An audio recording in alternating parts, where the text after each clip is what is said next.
আজকে বাড়ির থেকে খেজুর গাছ লাগাচ্ছি, এখন আরাম করে খেজুর খাবো।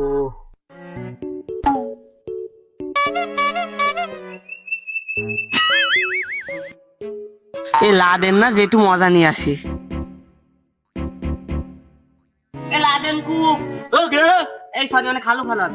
ও আচ্ছা, তুই বল কি করবে? খালু আপনি কি করতেছেন? এই খেজুর গাছ লাগাচ্ছি। খালু তাই এমনি হয় না তো খেজুর গাছ। আরে এটিই তো গাছ। এ মনে আবার খালার সাথে ঝগড়া করেছে, খালা মনে কুটা দিয়ে মাথা মুথা ভেঙে ফেলাইছে। দেখি আর একটু মজা নি। কি ভাবতেছিস? কিছু না খালু। খালু তা আপনার সেই খালা এক এক 1 কেজি তেল আর 2 জিবি ডিম আনতে বলেছিল। আরে ওর কথা বলছিস? আজকে রাতে কুটা ভেঙে পিটাইছে আমার জমা করে। আল্লাহ, তাহলে তো আপনার আরো মারবে, তাড়াতাড়ি যান। ওই তো যাচ্ছি। আশেপাশে কোনো মুরগিও নেই। কি করা? এই এদিকে আসো, এদিকে আসো। এই ভাই, বাবা, এই তো তোমার আড্ডা দেই। তোমার নাম কি? জসিম ভাই। বাবা, যোশী। তুমি হিন্দু না মুসলমান?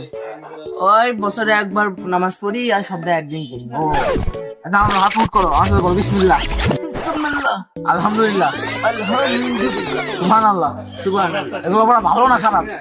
ভালো। ভালো।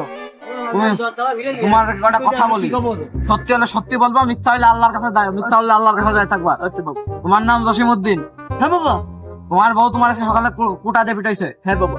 তুমি আর ডিম কিনতে যাচ্ছ? হ্যাঁ বাবা। তোমার বাড়িতে 1 কেজি ডিম আর 2 জিবি তেল কিনতে বলেছে? হ্যাঁ বাবা। তাড়াতাড়ি কিনে বাড়ি যাও, না তো আবার তোমার কপাল শনি আছে। বেগুন গাছ কিনো না বাবা। এই আমার দক্ষিণা। বাবা, আপনি আমার খেতে দেন না, আমি আচ্ছা আচ্ছা ঠিক আছে, খেজুরের সময় আমি যাবো।